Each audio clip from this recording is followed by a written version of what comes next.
When we went to see the doctor, things started happening, and that's when you got very upset, obviously very scared, very shaky, and the doctor just pulled the alarms. The alarms were going off everywhere. They said you're going to give birth, and you don't really, I mean, obviously as a man you don't really know, you don't know what it means. You think, oh, my babies are coming today, and okay, 26 weeks is early, right? So okay. You thought they'd just be small.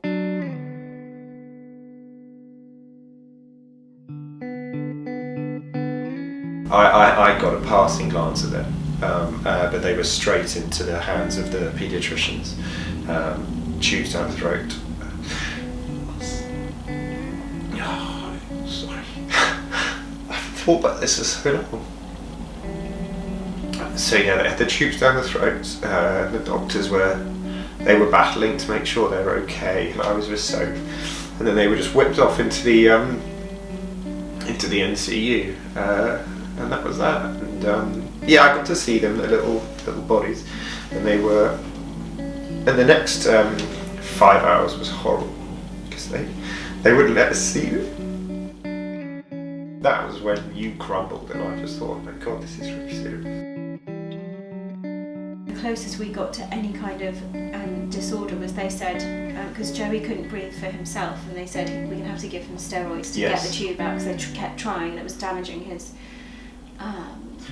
throat. Children born that early are 80%, 90% likely to go on to be autistic.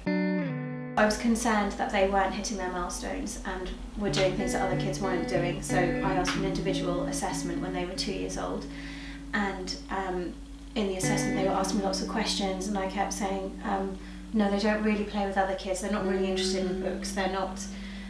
They like to play with doors. Oh, yeah, I've forgotten that. They like to do things like that, so repetitive play. Doors and switches, we couldn't take them anywhere. Who's that one? Oh, that's the really tricky one. We never remember her name.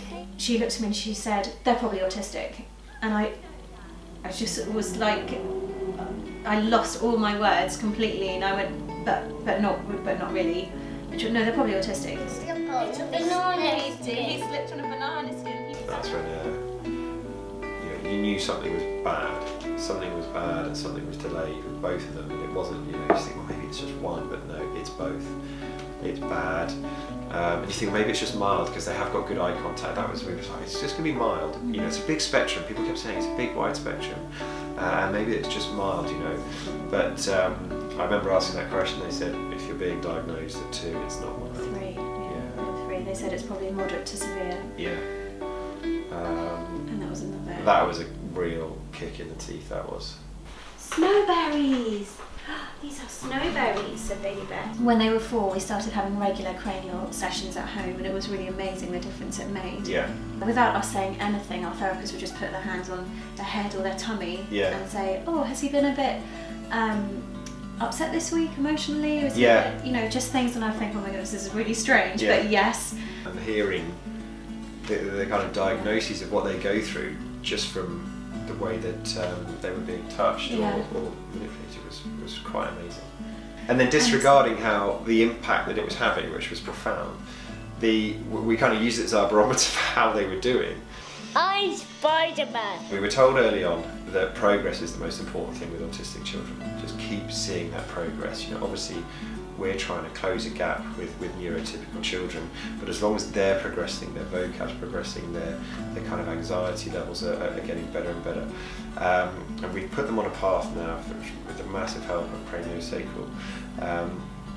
And they're progressing so well, and they're on a big upward curve, and to the point where we're not getting too ahead of ourselves. Maybe we think they're closing the gap on kids their age or within their kind of age bracket to get to the point where they've caught up, or they're the quirky kid as opposed to the autistic kid. Can we fix it? Yes, we can!